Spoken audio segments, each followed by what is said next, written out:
Was England's Queen Elizabeth I a man? Unraveling the mystery of the Virgin Queen.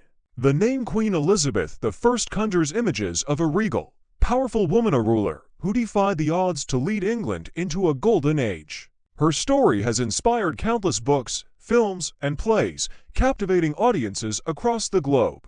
From the silver screen, where she's been portrayed by legends like Sarah Bernhardt, Betty Davis, and John Simmons, to the more recent cinematic triumph of Cate Blanchett in the 2007 drama The Golden Age, Elizabeth's legacy as a formidable monarch endures. These actresses, with their grace and beauty, brought to life a vision of Elizabeth that has become iconic, a poised, elegant queen adorned in lavish gowns, her fiery red hair a symbol of her Tudor lineage. But what if that image is a fabrication? What if the beautiful, feminine figure we've come to admire is a carefully crafted illusion, hiding a far less glamorous and, perhaps far more shocking truth? History tells us that Elizabeth I, the Virgin Queen, was nearly bald, wearing wigs to conceal her thinning hair. Her teeth were few and far between, her nose crooked, and her face caked daily with layers of lead-based makeup to mask a rugged complexion. Some accounts even suggest she lacked the physical attributes typically associated with womanhood, flat-chested, with a body more angular than curvaceous. And then there's the most audacious claim of all, that Queen Elizabeth I, one of England's most celebrated monarchs, was not a woman at all, but a man in disguise. This isn't a new theory.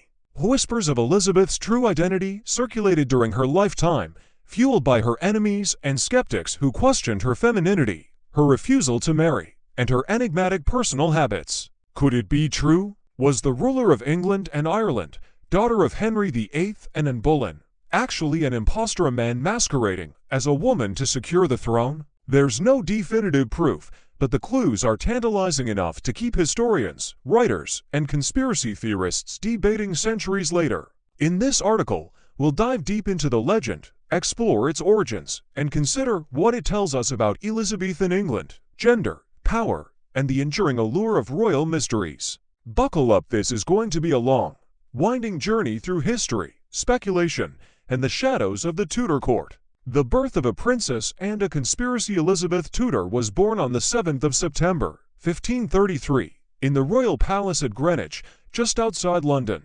Her father, King Henry VIII, had married her mother, Anne Boleyn, in a whirlwind of passion and political ambition. Henry, desperate for a male heir to secure the Tudor dynasty, had defied the Catholic Church, annulled his first marriage to Catherine of Aragon, and sparked the English Reformation, all in pursuit of Anne's hand. When she gave birth to Elizabeth, however, the king's hopes were dashed. He already had a daughter, Princess Mary, from his first marriage, and the arrival of yet another girl was a bitter disappointment. Henry's reaction was predictably volatile. Known for his temper and impulsiveness, he distanced himself from the newborn Elizabeth almost immediately. Within 3 months, the infant princess was sent away to Hatfield House, a modest palace north of London, where she was raised by nursemaids and governesses. Her parents rarely visited.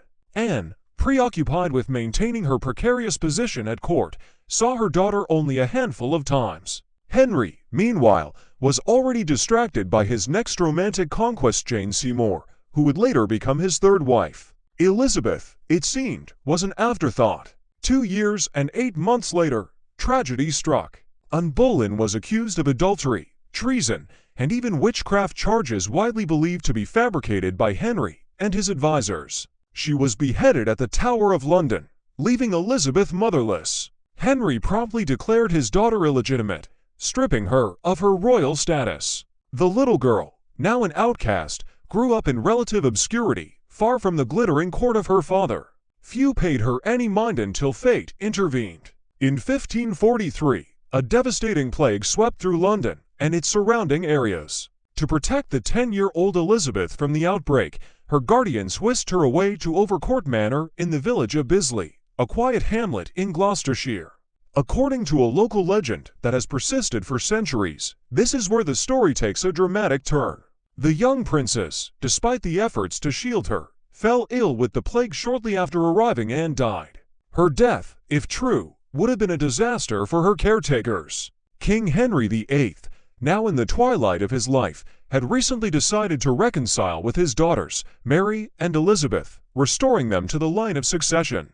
He announced plans to visit Overcourt to see Elizabeth for the first time in years, a rare gesture from a father who had all but forgotten her. Henry's health was failing by this point. Obese and plagued by painful sores, he relied on mechanical contraptions to move and suffered from bouts of depression. His waistline had ballooned to 54 inches over 137 centimeters, and he knew his days were numbered. In his will, he named his son Edward, born to Jane Seymour, as his heir. But if Edward died without children, the crown would pass to Mary, then to Elizabeth. The king's impending visit to Overcourt was meant to formalize Elizabeth's reinstatement, a critical moment for her future and the Tudor dynasty. But with Elizabeth dead, her governess and attendants faced a dire predicament. Henry's wrath was legendary. He had executed wives, advisors, and even friends for lesser offenses. The news of his daughter's death could have spelled imprisonment or death for those responsible for her care. In a panic, they buried the princess's body in secret and hatched a desperate plan.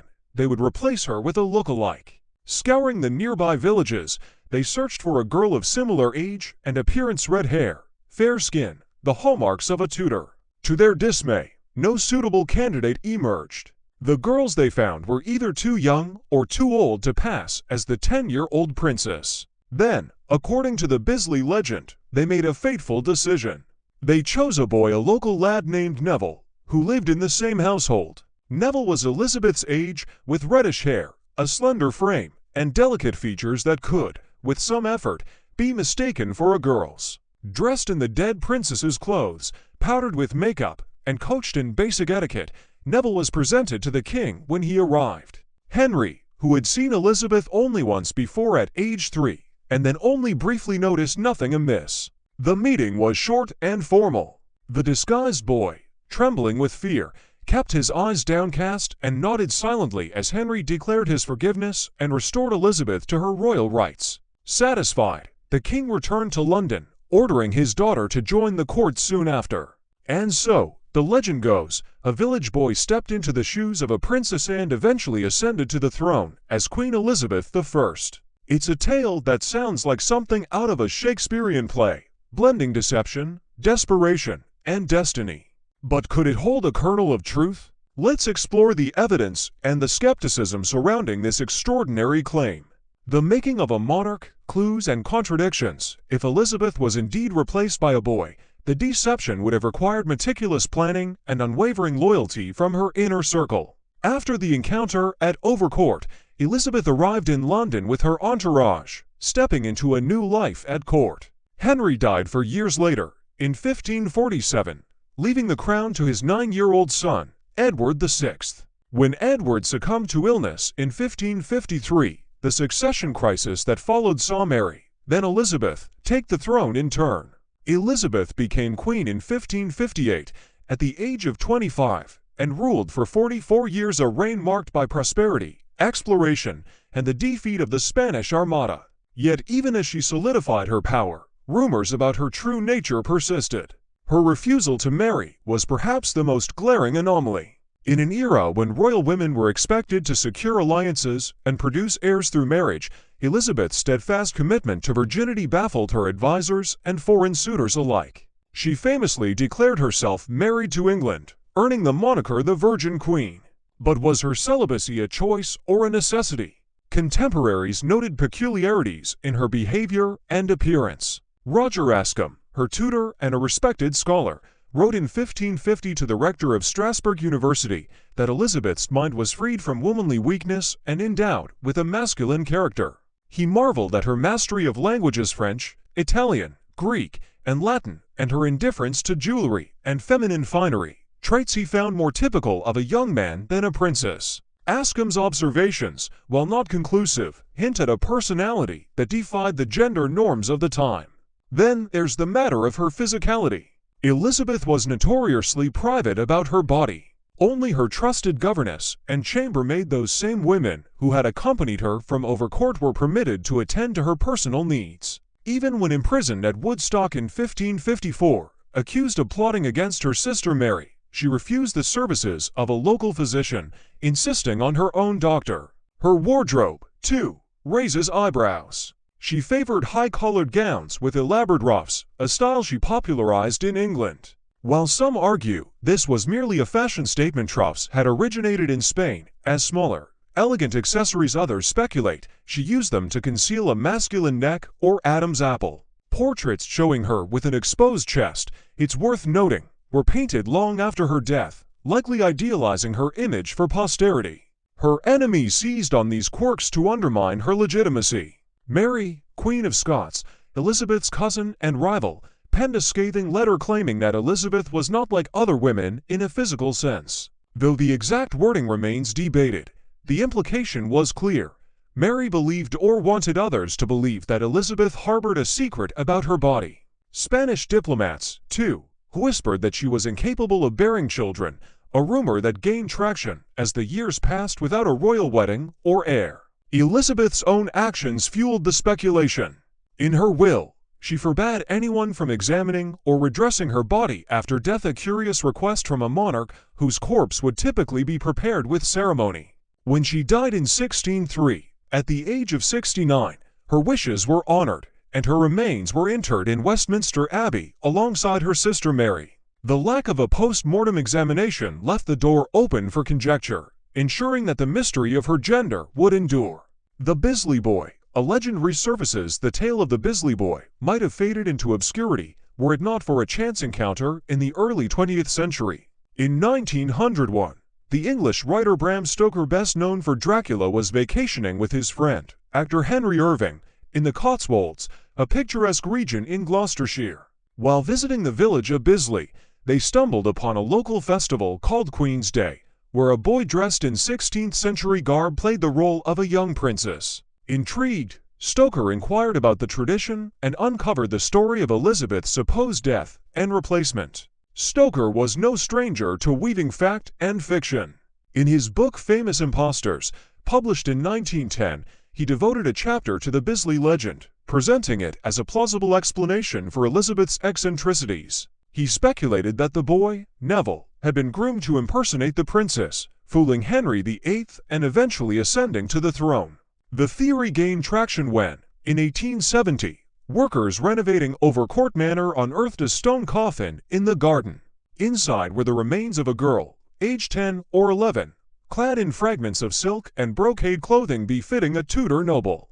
A local vicar, Thomas Cable, oversaw the discovery and reburied the remains, convinced they belonged to the true Elizabeth. The find sent ripples through historical circles. Could this be the real princess, hidden away while a substitute took her place? Calls to exhume Elizabeth's tomb in Westminster Abbey followed, but the royal family swiftly quashed any such efforts, citing respect for her memory. The refusal only deepened the intrigue, leaving the question unanswered. Historical context, power, gender, and the Tudor dynasty. To understand why this conspiracy endures, we must step back and examine the world Elizabeth inhabited. The Tudor era was a time of upheaval and transformation.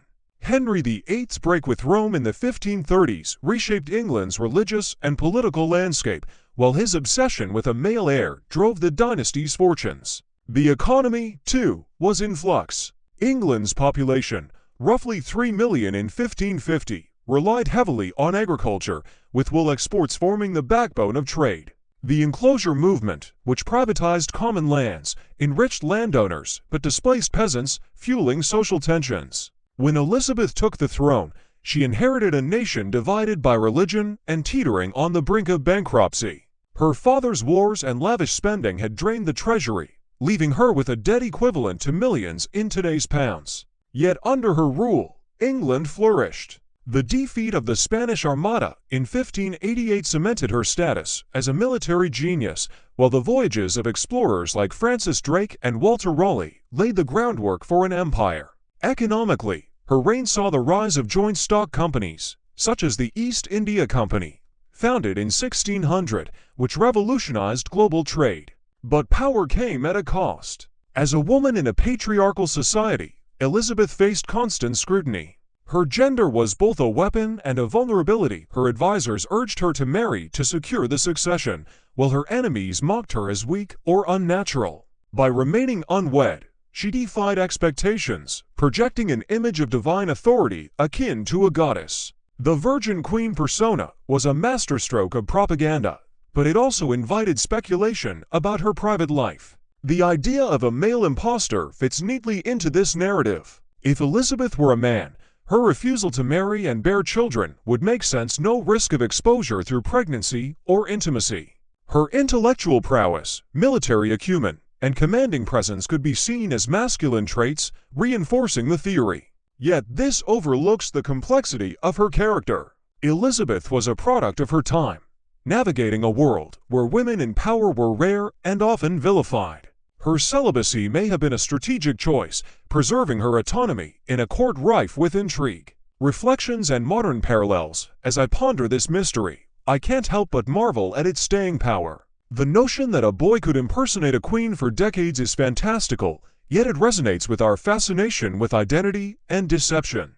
In today's world, where gender fluidity and self-presentation are openly discussed, the story of Elizabeth takes on new relevance. Could she have been a pioneer of gender performance, deliberately crafting an androgynous image to transcend the limitations of her sex? Or was she simply a woman who, through circumstance and cunning, defied the mold? Economically, her reign offers lessons for modern leaders. Elizabeth's regality contrasting sharply with her father's extravagance stabilized England's finances, paving the way for future prosperity.